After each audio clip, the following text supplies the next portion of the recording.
Good evening, I'm Carissa Lawson. And I'm Rick Van Hoos. Police believe it's all part of a scam that started when the customers wrote checks at a local business. In our big story at 5:30, Stephanie Segreto joins us live from the newsroom with how the scam works and why police believe there are more victims. Stephanie, what are they saying? Well, Carissa, investigators say the case slowly started coming together. Victims all began coming in with the same story, and detectives finally tracked it all back to one source.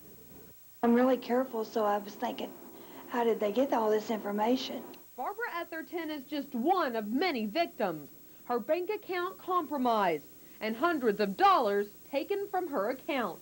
You work hard and people just come in and take your money anyway.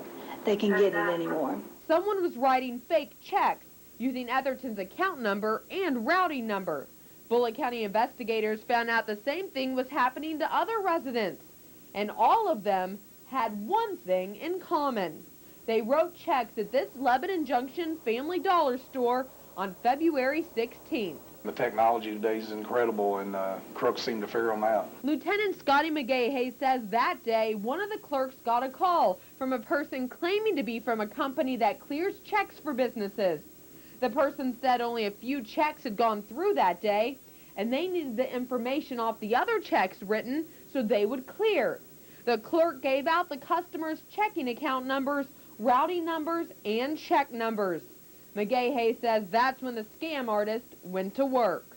They then, at that point, started producing some counterfeit checks, some bogus checks with names of people, banks that had nothing to do with these people's bank accounts. I mean, it's just totally bogus. Nearly 30 of those checks were used at stores throughout the Chicago area, amounting to about $10,000.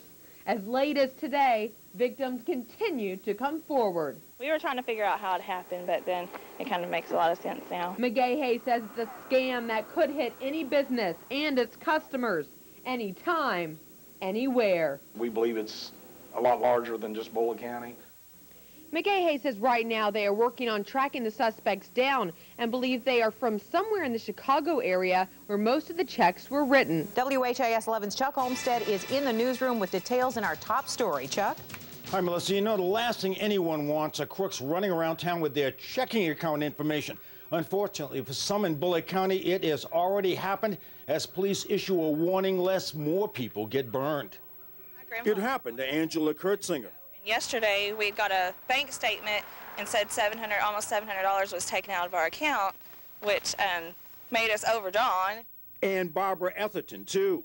Yeah, that's what's scary. You never know what's going on with them, you know. Could be anybody. Both found the dough in their checking accounts gone, and they and others shared something else.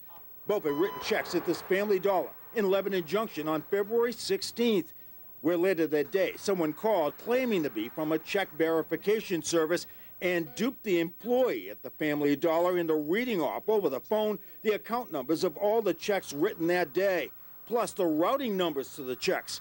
Well, you can figure out what happened because within days, the crooks had made out new bank checks and were cashing them left and right. 5 victims locally so far, and the number growing. We're checking out a 6th victim now that we believe was scammed. But there were other checks written at the store that day, and we would like to hear from those people if checks were returned to you from your bank. Luckily, in our case, in the victim's case, none of the banks lost any money. Our victims didn't lose any money. Some businesses in Chicago have lost thousands of dollars because all those checks are being returned to them. Now, as we said, all the local cases so far, banks figured something was wrong and replenished the victims' funds so they would not be left holding the bag. But cops fear more out there may have been taken. They just don't know it yet. So they're asking anyone who wrote checks at that Lebanon Junction Family Dollar on February 16th to call the Bullitt County Sheriff's Department as soon as possible. I try to do most of my shopping for a month, except for, you know, milk and bread and what you have to have. Barbara Etherton has everything she needs for tonight's meal. We are having a dinner at church, so I'm making a big pot of chili. Her shopping trip 3 weeks ago didn't turn out as well. You work hard for your things, and then people just walk in and take it away. In her case, nearly $700. She was one of 5 confirmed victims of what police are calling a new check scam. This one, first time I've ran into it. It happened at this Family Dollar store in Lebanon Junction. My detergents and things like that, they're really cheap, so I went in there. Barbara paid with a check. You know, I'm basically I'm a very trusting person. Later that same day, detectives say someone called the store claiming to work for a check verification company. They said there were problems with checks written that day and asked for the account numbers of those checks. One of them belonged to Barbara. So I kept trying to think when I first heard about it was who had access to my checkbook, you know. Using those account numbers, police say the bad guys printed up bogus checks and went on a $10,000 shopping spree all over Chicago. I wonder if it's happened to other businesses or other banks. Detectives think it has. You know, I'm checking with some other agencies. We believe it's a lot larger than just Bullitt County.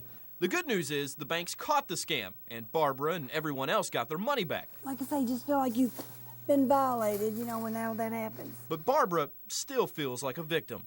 So I'll probably be all right, but it's gonna take a while because every time I write a check now, I'm gonna think about it.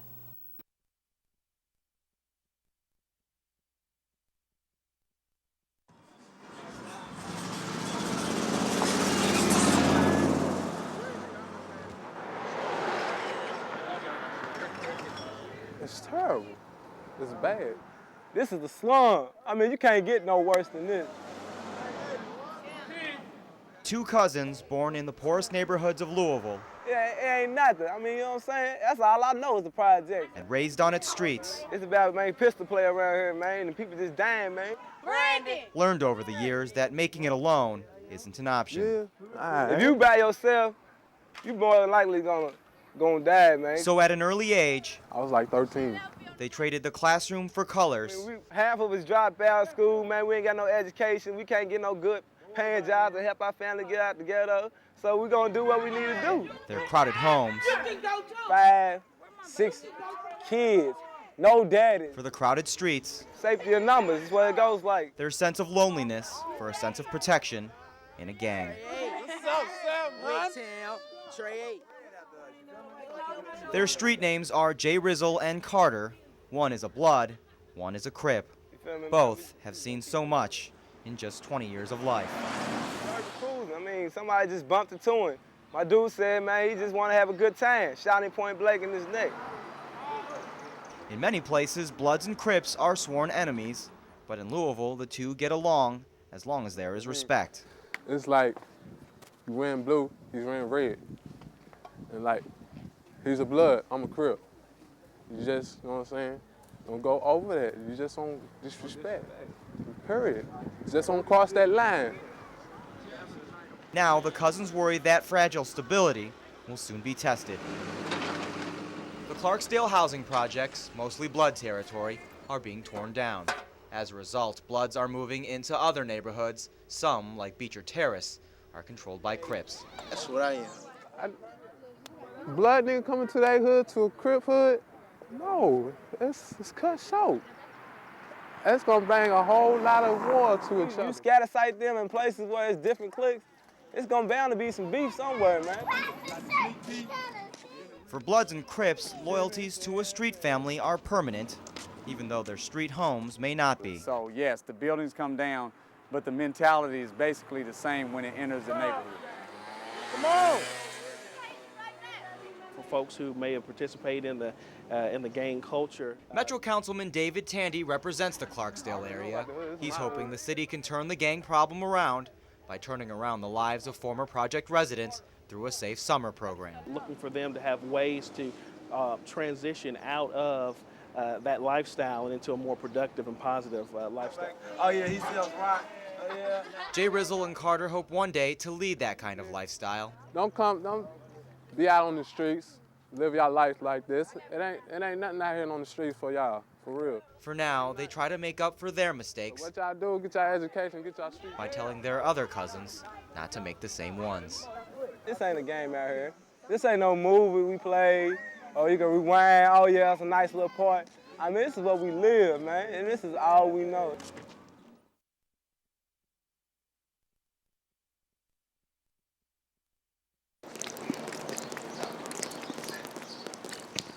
It's 6 in the morning. A time when most horse racing fans are still dreaming about the sport of kings. Come on, baby. There are no kings at Ellis Park. There is They broke them placed by Yankees, but anyone here will tell you, Cowboy can still ride. Cowboy, he might run on any horse. His career is proof of that. Jones has won races at Ellis Park in each of the past 6 decades. It's like bread and butter. I mean, when you talk about Ellis Park, you talk about Cowboy Jones. Kumar, I think. Cowboy knows a lot about success. I've won about 2,300 races, counting the fairs and the races. He also knows a lot about setbacks. I have broken more bones than Evel Knievel. But what he knows best is people. One of the shining people on the backside to know, you know. It's opening day at Ellis Park, and thousands come back to the track they haven't seen since last year. Hey, look at that. At the same time, Cowboy Jones is making a comeback of his own. What are we going to do for goggles? I don't have any? None. I guess we should buy some then. Be a good idea. While exercising a horse in January, Cowboy broke bone number 71, his right leg. Now he's racing for the first time since the injury. I don't walk too good, but I'm okay. Nice seeing you, Chuck. Mr. Peck, how are you, buddy? I took off running across there right about where that thing is, and my foot both of them got caught in a hanger, and I stood on my head and lit on my knee, like to kill me. Cowboy's not the only one telling stories at Ellis Park. Cowboy Jones riding in the third. All right. Tiger by the tail. You gonna bet him? Well, yeah. Well. His return is the talk of the track. Not in 46 years I haven't mastered putting these boots on. Cowboy's horse may be a long shot. You know what? I think I better go ride this horse here, Tito. But he's still the favorite. Don't leave me run with my cigar. Come on, Cowboy. Oh, I'm trying to. Okay. Tiger by the tail, next by 3. Come on, Cowboy, bring him in here. Cowboy! Come on, Jones. Come on, Cowboy.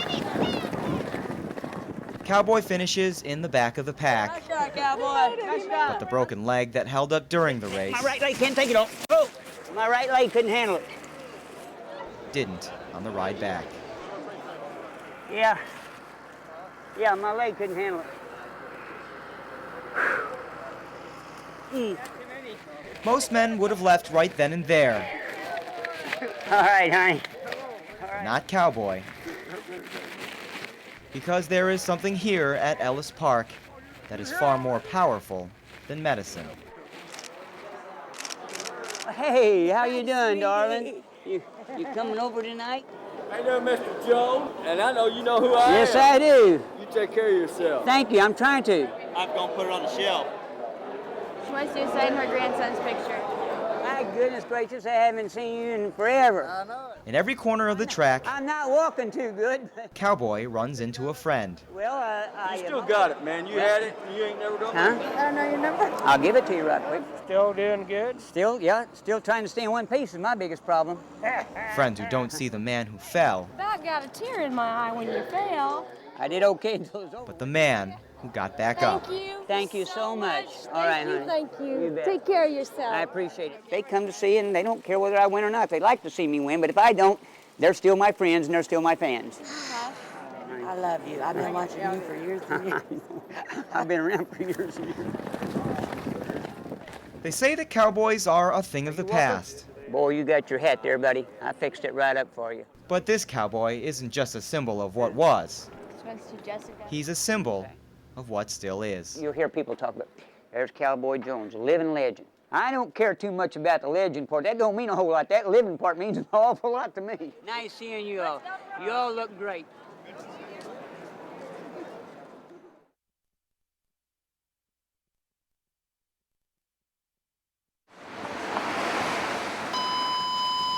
We heard the sirens go off.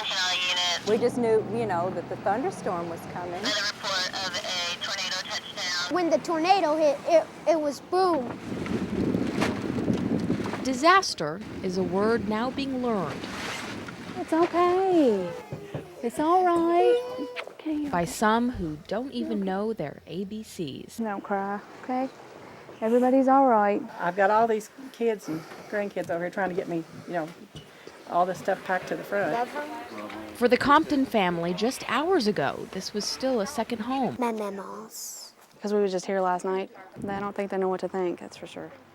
Now it's a house full of whys. Why is there a flashlight right there? Because they have to see.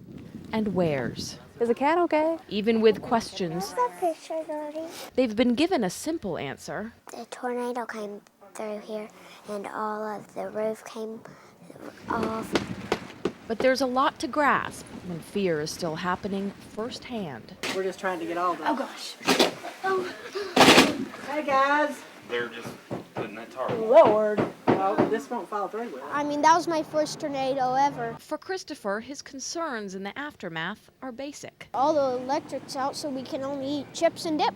Still, this is the same little boy who now knows what mortality is, I was crying really hard. even if he's too young to know what it means. Kind of scary, wasn't it? I felt like I was going to die, and I was holding on to my mom's hand, and we were hoping that we would live.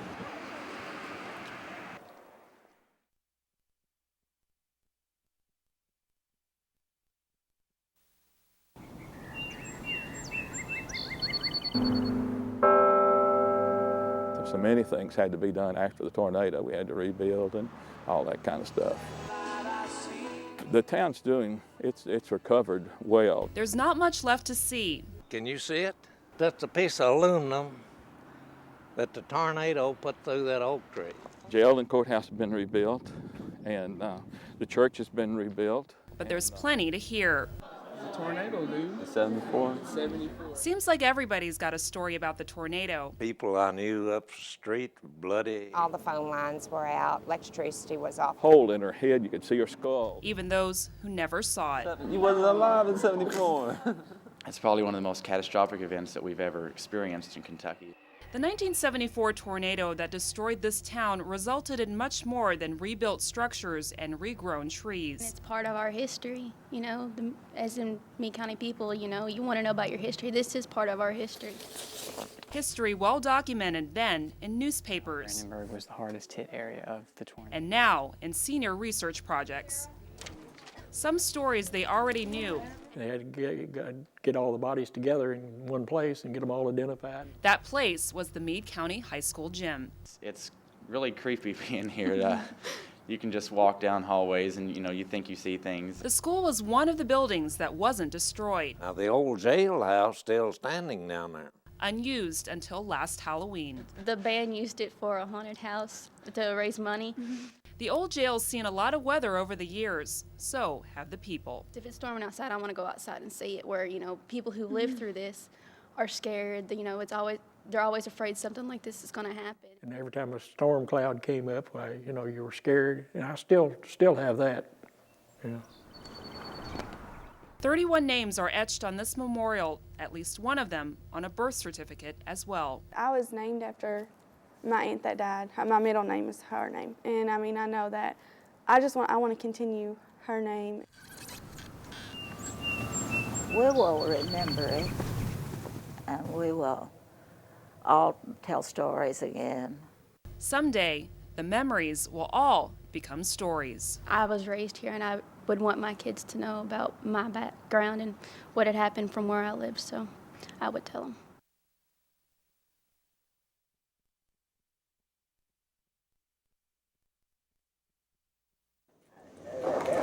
Down in the elevator. At the Ponder Creek Estates Retirement Community, seniors play games, take walks, keep your shoulders nice and straight. even work out One more time. together. Still, life can be, well, lonely. When you lose a mate, it makes you lonely. Because he lives, so I can face tomorrow. I guess that's why they built these places, for people like us. So fear is gone.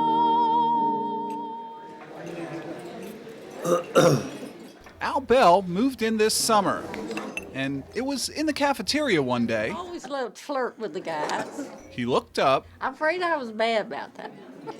and saw Ruby Wheatley. I was sitting at one table and she was sitting at another table, and we met eyes together, and we had a spark lit up.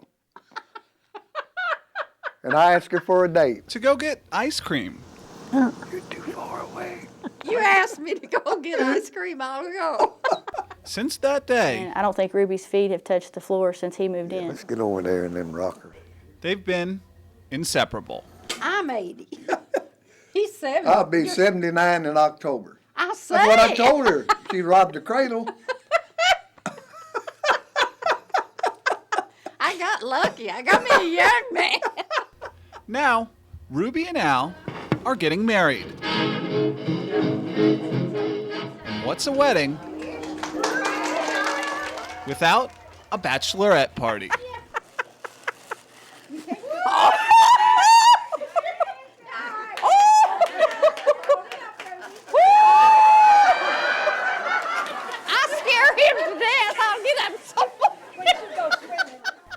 As for the bachelor party, Strip joint, baby. Oh, well, I know.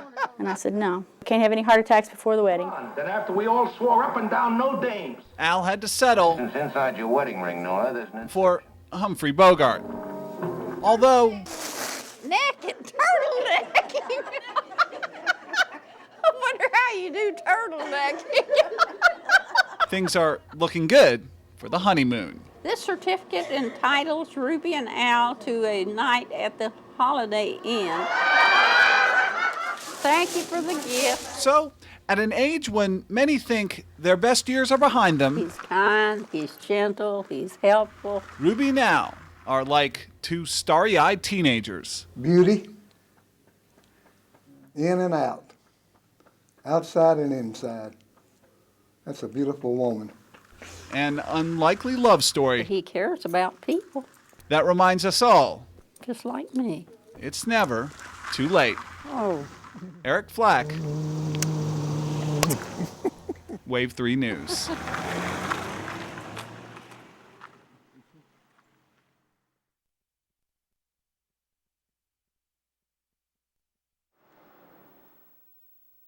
"31-year-old Amy Bolin was arrested after police were called to her home by a complaining neighbor. This is her mugshot. What happened? And this is Amy. All I know, when the cops came, I was in my bedroom laying down because I had took my medicine. I was laying down. After police were called to the residence, according to the report, they could hear the loud music from blocks away. When the officer arrived at the residence, he said he could see alcoholic beverages lying all over the front yard. He heard someone from inside scream "cops," and immediately 20 people scattered. The officer reported when he came around to the back of the house, he found a juvenile face down, passed out, drunk. Inside the home, found a 13-year-old so intoxicated that he had to be carried out. Police say Bolin didn't try to stop it. I'm gonna read this report to you. It says that the homeowner told me that she did not try to stop the underage drinking.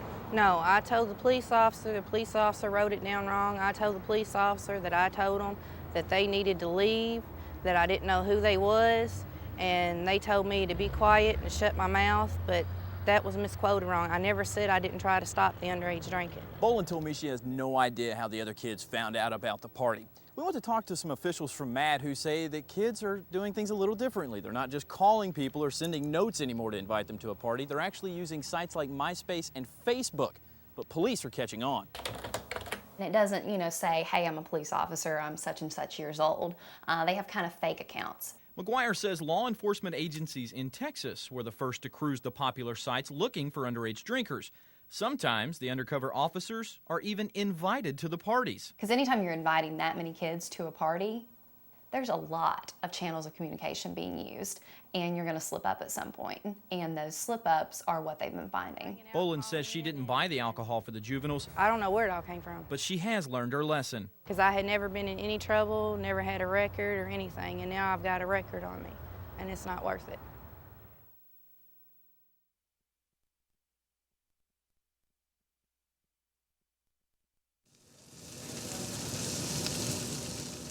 This is Christmas Eve.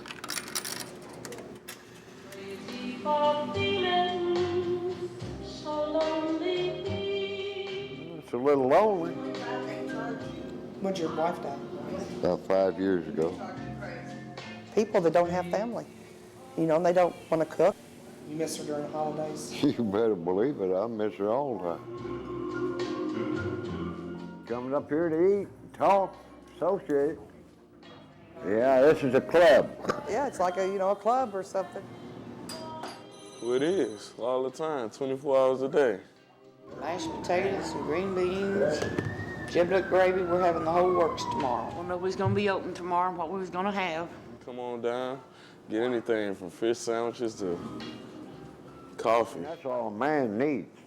Live by himself. A lot of coffee. They come in, you learn them by first name, who they are, and you learn about their lives. They learn about you. It's like a second home.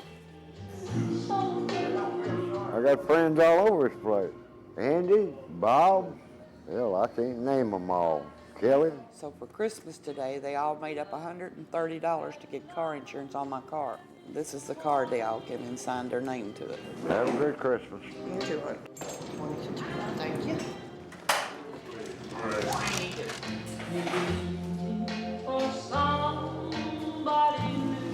Have a good Christmas.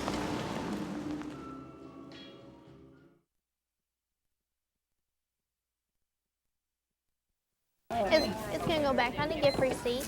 I just want to exchange it. I don't have the receipt for these. What I do for these? Yeah.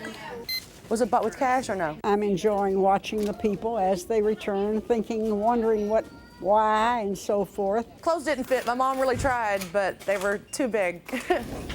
That's better than too small, I guess. There's a story behind every one of them, and I wonder what the story was. Maybe that's it. Oh my goodness, look at that big box.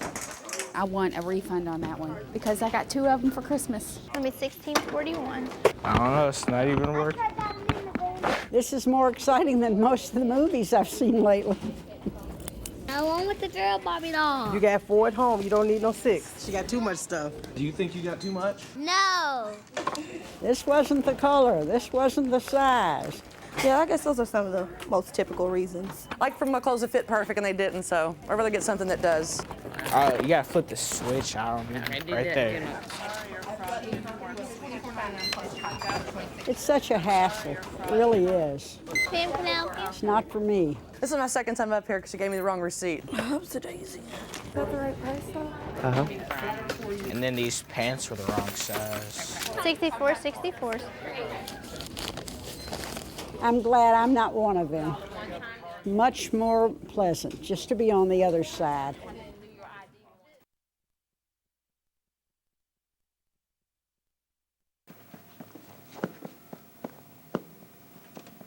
We do have customers sometimes, but today's not one of them.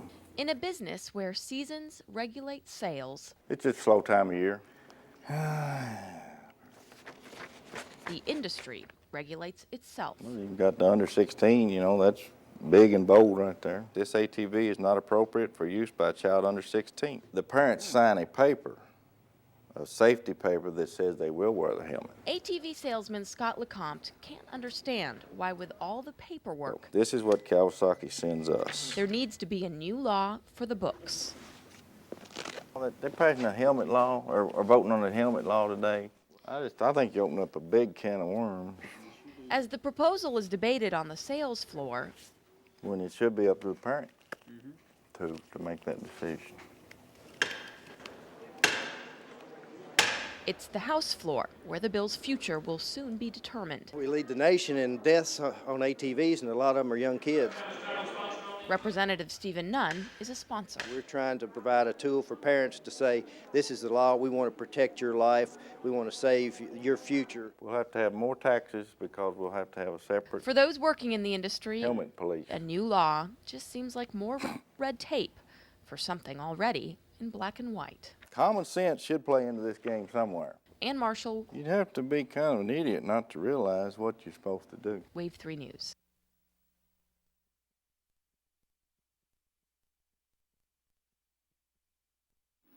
On the corner of Bardstown Road and Bashford Manor Lane, So I've been here 48 years. Petty Lowe says there isn't much excitement. 43 years here and 5 years at the house below, next door. Today was different. Somebody said, look at all the police. We received a radio call that they had just had a holdup here. Investigators say an unarmed teen gave tellers a demand note and walked out with a handful of money, but no getaway car. I was standing right here, and he was right there at this bus stop. His escape plan It's kind of a silly thing. Bizarre and comical. wasn't much of one. You gotta see it. He just robbed a bank. He doesn't have a bag to put his money in. The bus came towards him. He flagged it down. He jumps on the bus. He tried to hop the 58. Why didn't he get a bicycle? Then a dye pack exploded. He holds his money up and there's red dye pouring out of it. As soon as he got on the bus, red gas comes out. And the bus driver asked him, what is that? Caught red-handed. The way everybody knows pretty much that if you use the money, the red dye out of it, it's probably a dye pack from a bank. An off-duty police officer coming around the corner from Barstown Road and turned on to Bastard Manor Lane. Made the collar. No one was hurt. Robbing banks isn't his long suit. But there might be one injured ego. I hope he had a token. I think he needs to take up another profession. Let's walk around the back of the car. Well, there it is. Now let's walk around the front. Well, there it is. 71 horses under the hood. If my hillbilly cousins could see me now. It ain't no Lamborghini, but the gas mileage is good.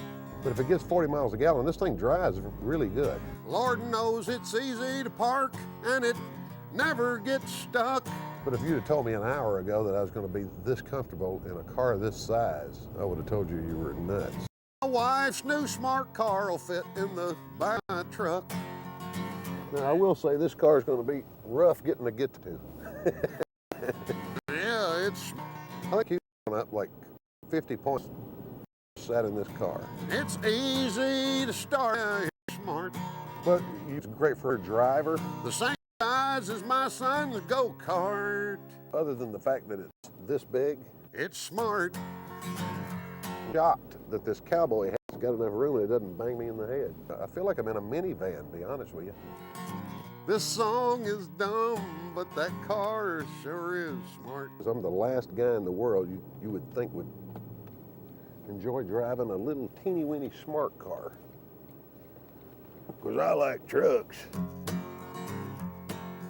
This is one of those cars you want to get when you already have the woman.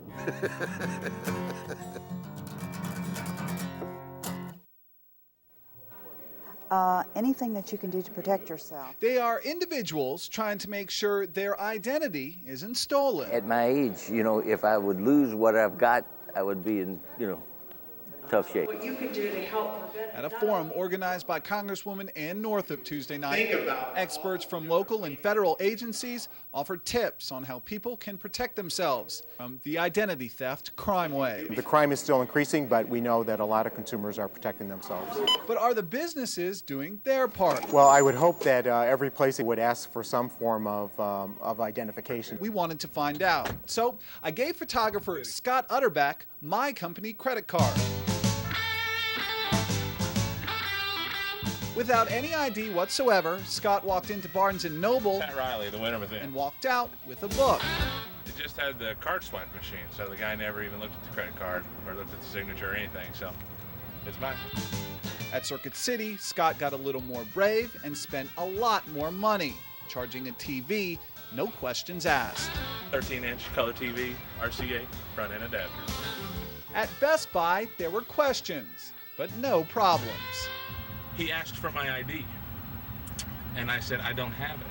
And he took the credit card and went, well, who do you work for? And I said, Wave TV. And he said, that's good enough. If I stole this card, it's clearly printed right there, though. Eric Flack from Wave TV, not crucial information. And what better way to unwind Complete season of Wonder Woman after a $330 shopping spree Stacking it up, baby. than a snack at Starbucks, also paid for by me. The one place Scott did walk out empty-handed, the Off-Broadway Shoe Warehouse, which requires photo ID with all credit card purchases, no exceptions. Do people get frustrated with you guys for enforcing that? Sometimes they do. They're used to nobody checking IDs, and when you do, it's sometimes not a lot of people carry their IDs. That's certainly what we found. I don't understand it. The only thing we can do is continue to get out there and put the word out. Some of the businesses we visited should be listening. Well, we may return some. Eric Flack. It's not like our boss is going to know everything. Wave 3 News.